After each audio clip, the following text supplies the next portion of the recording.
Good afternoon, friends. My name is Christine, and I'm coming to you for our Tales Under the Tree program that we usually do through the Bishop Museum of Science and Nature on Saturdays and Sundays. When the museum opens up, be sure to come and visit us at 3 p.m. each weekend, and we'll read you a story.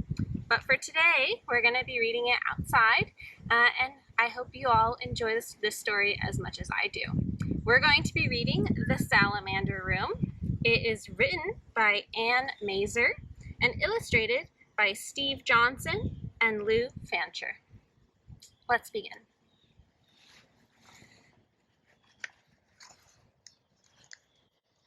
Brian found a salamander in the woods. It was a little orange salamander that crawled through the dried leaves of the forest floor.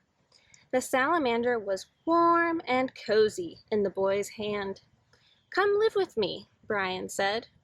He took the salamander home.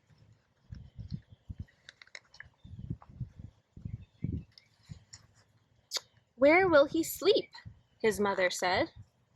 "I will make him a salamander bed to sleep in. I will cover him with leaves that are fresh and green, and bring moss that looks like little stars to be a pillow for his head. I will bring crickets to sing him to sleep, and bullfrogs to tell him good night stories."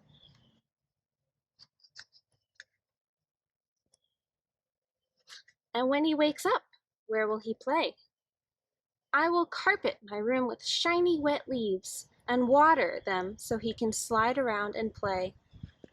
I will bring tree stumps into my room so he can climb up the bark and sun himself on top.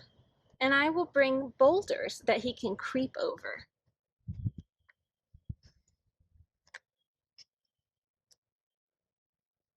He will miss his friends in the forest.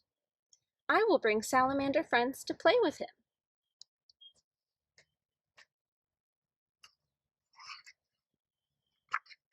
They will be hungry.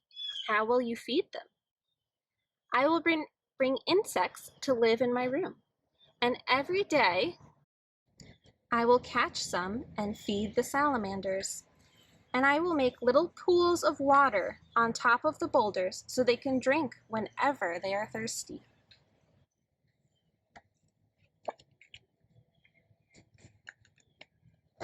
The insects will multiply, and soon there will be bugs and insects everywhere. I will find birds to eat the extra bugs and insects, and the bullfrogs will eat them too.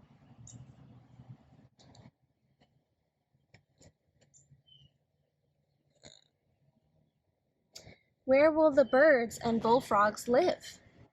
I will bring trees for the birds to roost in, and make ponds for the frogs.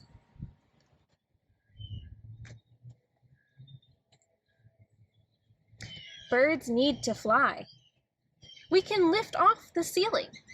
They will sail out in the sky, but they will come back to my room when it is time for dinner, because they will know that the biggest, juiciest insects are there.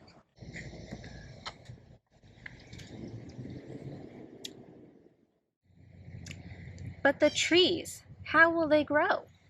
The rain will come through the open roof, and the sun too.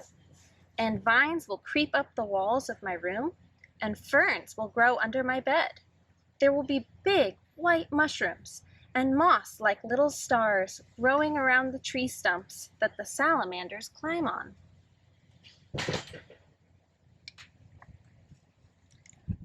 And you, where will you sleep? I will sleep on a bed under the stars, with the moon shining through the green leaves of the trees. Owls will hoot and crickets will sing. And next to me, on the boulder with its head resting on soft moss, the salamander will sleep. The end.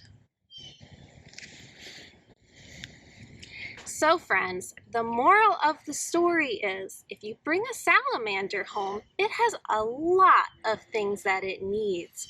It's really difficult for us to take care of wild animals in our homes because we just don't have everything that they get in the wild. Basic needs are things that animals and even ourselves need to survive and thrive.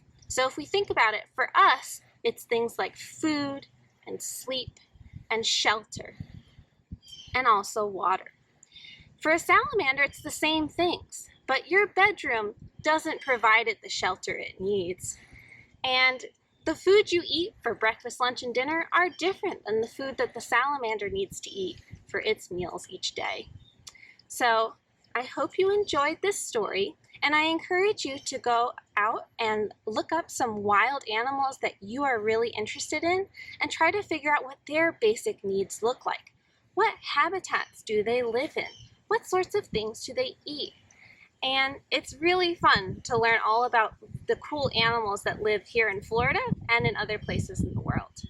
So thank you again for joining me for the Salamander Room, and I hope you all have a wonderful day.